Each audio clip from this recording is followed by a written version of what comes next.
Orange Group has announced that it has signed a binding agreement with Helios Investment Partners for the sale of its entire 70% stake in Telkom Kenya.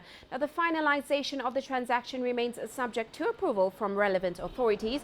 The National Treasury retains its 30% stake at the company.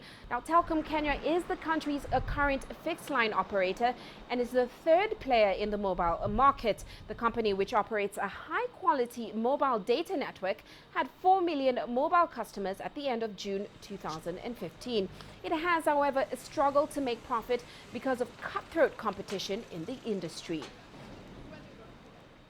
Now let's get some more insight on this development. Duncan Lumwamu, a senior investment analyst at Sciton Investments, joins us here in Nairobi. And Duncan, what does Helios' entry mean to the Kenyan telco industry? And why do you think they are so secretive about the value of this deal?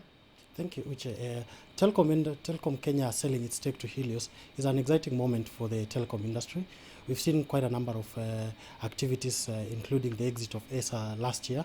Now, entry of Helios into the market will at least try to bring in new energy, new vibrance from the existing players, and at least just to try and segment the market and diversify from the three players who have already been key.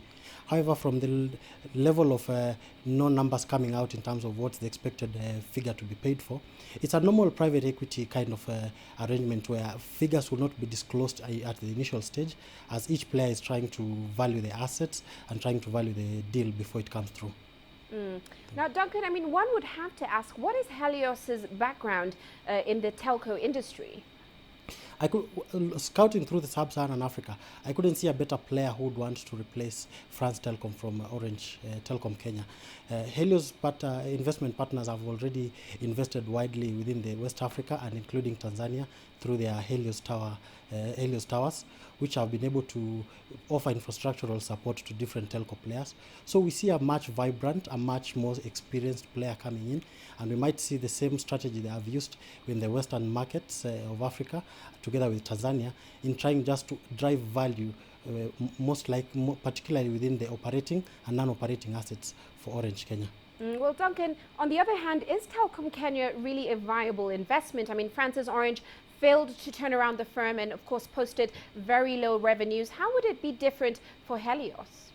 Ideally, it's a game of segmentation. Helios coming in at 70% stake, what I would expect is they want to re-strategize Orange Telkom in terms of which market do they serve, which product do they serve. Kenyan mobile telephony right now has really grown. We see a lot of competition within the voice segment. Mobile money is also a key, which contributes almost to 64% in terms of penetration levels.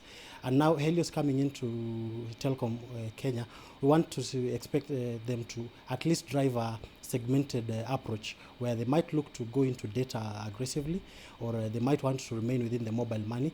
All of this which Orange already has enough and quantifiable number of customers with which they can play with. Well, what do you think was the major stumbling block for Orange in terms of its success in Kenya, because it hasn't done so well?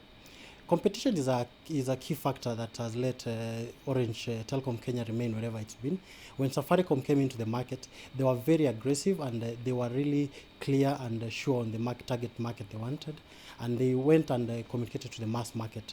Telkom, on the other side, remained quite within the historical look of it in terms of fixed line. So they played a lot of catch-up game when the already existing players like Safaricom and Airtel had already gone ahead of them. However, we would expect now with the entry of Helios to try and play a much faster catch-up game, because already two players in the market are quite ahead of them. Well, thank you so much, Duncan, for those insights.